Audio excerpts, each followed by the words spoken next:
তারা ক্ষমতায় গেলে আমাকে ফাঁসির কাস্টে ঝুলাবে। রাষ্ট্রপতি পদ থেকে মোহাম্মদ শাহাবুদ্দিনের বিদায়ের পর দেশের রাজনৈতিক অঙ্গনে শুরু হয়েছে নানা আলোচনা। সবচেয়ে বেশি আলোচনায় রয়েছে একটি অভিযোগ, ভারতে অবস্থানরত সাবেক প্রধানমন্ত্রী শেখ হাসিনার সঙ্গে তার কথিত যোগাযোগ। যদিও সরকার এখনও পদত্যাগের নির্দিষ্ট কারণ প্রকাশ করেনি এবং অভিযোগের পক্ষে কোনো সরকারি প্রমাণও সামনে আনেনি, তবু এই ইস্যুকেই ঘিরে চলছে জোর রাজনৈতিক বিতর্ক। শুক্রবার মোহাম্মদ শাহাবুদ্দিনের পদত্যাগপত্র গ্রহণের পর থেকে রাজনৈতিক মহলে একটি প্রশ্ন ঘুরপাক খাচ্ছে, কেন হঠাৎ বিদায় নিতে হলো দেশের সর্বোচ্চ সাংবিধানিক পদে থাকা এই ব্যক্তিকে। সরকারের পক্ষ থেকে এখনও এ বিষয়ে আনুষ্ঠানিক কোনো ব্যাখ্যা না এলেও বিভিন্ন রাজনৈতিক মহল, সামাজিক যোগাযোগ মাধ্যম ও বিশ্লেষকদের আলোচনায় উঠে আসছে নানা সম্ভাব্য কারণ।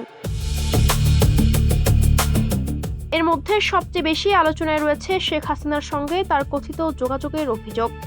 বিভিন্ন সূত্রের দাবি, অসুস্থতার কারণে বিদেশে চিকিৎসার জন্য অবস্থানকালে ভারতের অবস্থানরত সাবেক প্রধানমন্ত্রী শেখ হাসিনার সঙ্গে মোহাম্মদ শাহাবুদ্দিনের নিয়মিত যোগাযোগ ছিল। এমনকি দেশে ফেরার পরও একাধিকবার তাদের মধ্যে ফোন আলাপ হয়েছে বলেও আলোচনা রয়েছে। তবে এসব দাবির পক্ষে সরকার এখনো পর্যন্ত কোনো আনুষ্ঠানিক তথ্য বা প্রমাণ প্রকাশ করেনি। একাধিক সূত্রের ভাষ্য অনুযায়ী বিষয়টি নিয়ে গোয়েন্দা সংস্থাগুলোর কিছু তথ্য সরকারের উচ্চ পর্যায়ে পৌঁছায়। এরপরই রাষ্ট্রপতিকে ঘিরে সরকারের আস্থার সংকট তৈরি হয় বলে রাজনৈতিক অঙ্গনে আলোচনা রয়েছে। বিশ্লেষকদের একাংশের মতে বর্তমান রাজনৈতিক বাস্তবতায় এমন অভিযোগ সরকার অত্যন্ত সংবেদনশীল হিসেবে বিবেচনা করতে পারে। তবে এসব অভিযোগ সরাসরি অস্বীকার করেছেন মোহাম্মদ শাহাবুদ্দিন। বিভিন্ন গণমাধ্যমে দেয়া বক্তব্যে তিনি বলেছেন, শেখ হাসিনার সঙ্গে যোগাযোগের অভিযোগের প্রমাণ দেখাতে পারলে তিনি জনগণের যে কোনো রায় মেনে নিতে প্রস্তুত। তার দাবি, তাকে ঘিরে উদ্দেশ্যপ্রণোদিতভাবে বিভ্রান্তিকর তথ্য ছড়ানো হচ্ছে।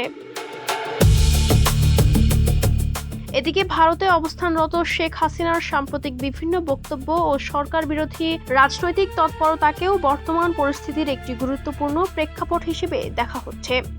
সংশ্লিষ্ট সূত্রগুলোর দাবি, রাষ্ট্রের নিরাপত্তা, রাজনৈতিক স্থিতিশীলতা ও ভবিষ্যৎ ঝুঁকি বিবেচনায় সরকার কঠোর অবস্থান নিয়েছে। সেই প্রেক্ষাপটেই রাষ্ট্রপতিকে পদ ছেড়ে দেওয়ার বার্তা দেওয়া হয় এবং পরে তিনি পদত্যাগ করেন, এমন আলোচনা বিভিন্ন মহলে রয়েছে।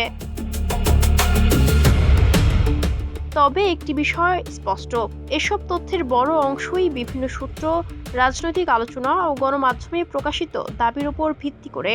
সরকার এখনো পর্যন্ত রাষ্ট্রপতির পদত্যাগের নির্দিষ্ট কারণ আনুষ্ঠানিকভাবে জানায়নি।